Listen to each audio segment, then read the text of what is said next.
Chettinad Cement, perfect concrete choice. 63 years of excellence.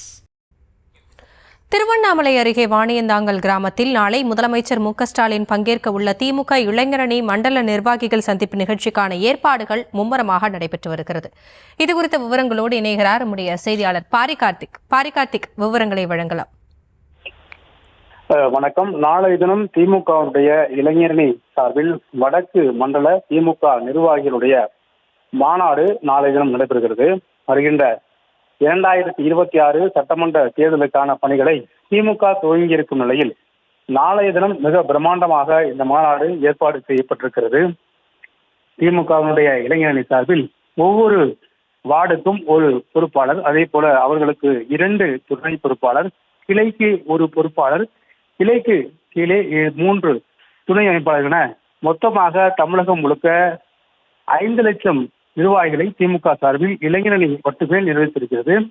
இந்நிலையில் அந்த நிர்வகித்த இளைஞர்களுடைய அறிமுக கூட்டம் 3 கட்டங்களாக பிரித்து வடக்கு, தெற்கு மற்றும் மேற்கு என 3 மண்டல மாநாடாக நடத்த திட்டமிட்டிருக்கிறார்கள். இந்நிலையில் நாளைய தினம் வடக்கு தொகுதிக்கு உட்பட்ட 91 சட்டமன்ற தொகுதிகள், அந்த 91 சட்டமன்ற தொகுதிகளுடைய இளைஞரணி நிர்வாகிகளுடைய சந்திப்பு மாநாடு நடைபெற இருக்கிறது.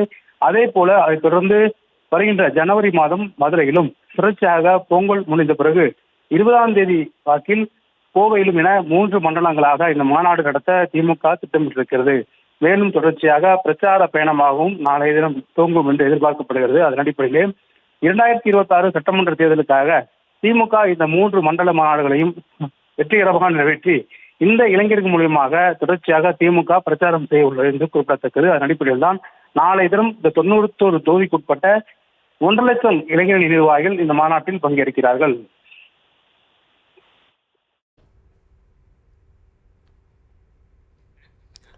விவரங்களுக்கு நன்றி Pari. Chettinad Cement, perfect concrete choice. 63 years of excellence.